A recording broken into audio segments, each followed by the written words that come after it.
आज मैं आपको छोटी सी कहानी सुनाती हूँ। महाजनक का संन्यास।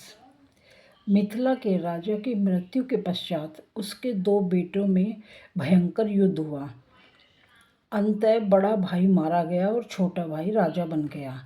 बड़े भाई की पत्नी अपने पुत्र को लेकर एक घने जंगल में किसी सन्यासी की शरण में रहने लगी। वहाँ उसने अपने बढ़ते पुत्र को अपने दादा और पिता के राज्य को पुनः प्राप्त करने के लिए प्रेरित किया। 16 वर्ष की अवस्था में पुत्र ने पैतृक राज्य प्राप्त करने के लिए धन और सेना इकट्ठी करने की ठानी। उसने स्वर्ण भूमि को प्रस्थान किया, किंतु रास्ते में उसका जहाज डूब गया। समुद्र में तैरते हुए उसने किसी तरह अपनी जान बचाई। वन को में घूमते हुए उसने एक आम वाटिका को आश्रय दिया। उसी दिन मिथिला के राजा की मृत्यु हो गई, जो और कोई नहीं उस राजकुमार का चाचा था। जब लोग सलाहकारों के साथ ढोल बजाते हुए नए राजा की खोज में जा रहे थे तो उसकी दृष्टि आम वाटिका में सोते हुए कुमार पर पड़ी। मिथिला सलाहकारों ने किशोर के शरीर पर राजा योग्य कई लक्षण देखे। उसने उसे जगाकर महल में आमंत्रित किया। वहाँ राजकुमारी सिमली ने उससे कुछ पहेलियाँ पूछी, जिसका जवाब राजकुमार ने बड़ी बुद्धिमानी से दिया। फिर दोनों में शादी करा दी गई। वह किशोर मिथिला का नया राजा बन गया। इस प्रकार कुमार ने अपने दादा और पिता का राज्य पुनः प्राप्त कर लिया। शिवली से उसे एक पुत्र की भी प्राप्ति हुई। कालांतर में राजा महाजनक संन्यास को उन्मुख हुआ और शिवली की प्रत्येक चेष्टा के बाद भी गृहस्थ जीवन का परित्याग करके सन्यासी बन गया। छोटी सी कहानी है। एक छोटी सी कहानी है कुशीनगर के। कुशीनगर का नाम कुशीनगर क्यों पड़ा, इसकी एक रोचक कथा है। वही कथा यहाँ प्रस्तुत की जा रही है। मल्ल देश के राजा की रानी शीलवती से दो पुत्र थे। पहला पुत्र बिल्कुल कुरूप था, किंतु समस्त विद्याओं का ज्ञाता था। दूसरा पुत्र बहुत ही खूबसूरत था, किंतु बिल्कुल बुद्धिहीन था। एक कुशाग्र बुद्धि वाला व्यक्ति वह जानता था कि उसकी खूबसूरती को देख कोई भी कन्या उससे विवाह करना नहीं चाहेगी। फिर भी शीलवती के आग्रह से उसने विवाह करने स्वीकार किया।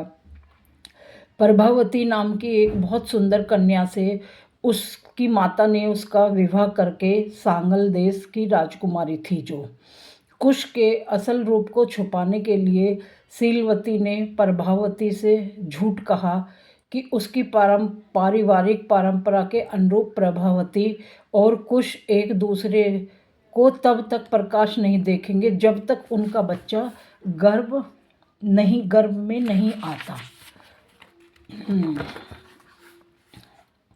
कुछ दिनों के बाद कुश के मन में एक प्रभावती को देखने की इच्छा उत्पन्न हुई। उसने अपने मन की बात अपनी माता को बताई। माता ने घोड़ों के घुड़सवार में प्रभावती को दिखाने की योजना बनाई। अस्तबल में बैठे हुए एक सारथी को के भेष में कुश के जब प्रभावती को देखा तो उसे एक शरारत सूझी। उसने प्रभावती पर पीछे से घोड़े की लीद फेंकी। प्रभावती कुद्र हो गई, किंतु शीलवती के कहने पर आगे बढ़ गई। इसी प्रकार कुश ने 2-3 बार अपनी माता की सहायता से प्रभावती को देखा। जितना ही वह उसे देखता और उसे देखना चाहता, एक बार माता ने प्रभावती को कमल के जलाशय में भेज दिया, जहाँ कुश छुपा बैठा था। जब जलाशय में प्रभावती नहाने लगी तो कुश का धैर्य छूट गया। वह तैरता हुआ प्रभावती के पास गया और उसका हाथ पकड़कर अपना भेद खोल डाला। वही उसका पति था।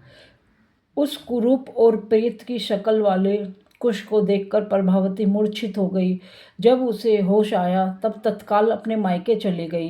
कुश भी उसके पीछे पीछे मनाने चला गया। सांगल देश में कई प्रकार की नौकरियां की। जब वह टोकरी बनाने का काम करता तो प्रभावती को अपना प्रेम संदेश टोकरी में कलात्मक के साथ भेजता। कभी कुम्हार बनता, अपने हाथों से कलात्मक से संदेश भेजता, फिर भी प्रभावती उससे घृणा करती। अतः अंत में उसने प्रभावती के घर में रसोई के रूप में काम करने चाहा, जिससे उसका दिल जीत ले। फिर भी प्रभावती उससे घृणा करती थी। एक दिन 8 देश के राजाओं ने मिलकर सांगल पर चढ़ाई कर दी। तब कुश ने अपने ससुर के सामने प्रकट होकर सांगल को बचाने का प्रस्ताव रखा। जमाई राजा को वहां उपस्थित देख सांगल बहुत प्रसन्न हुआ, आश्चर्यचकित रह गया। जब उसने कुश को अपनी पुत्री के प्रेम में हर प्रकार का संघर्ष करते देखा तो उससे वह बहुत प्रभावित हुए। उसने प्रभावती को फिर अच्छी फटकार लगाते हुए कहा, कुश की प्रशंसा की। प्रभावती ने भी उस संकट की घड़ी में कुश के गुणों को स्वीकारा और सराहा। कुश के साथ फिर 8 राजाओं की लड़ाई हुई। कुश ने उन 8 राजाओं को पराजित किया और उससे प्रभावती की 8 छोटी बहनों का ब्याह करवा दिया। फिर खुशी खुशी प्रभावती के साथ मल्ल देश को लौट गए।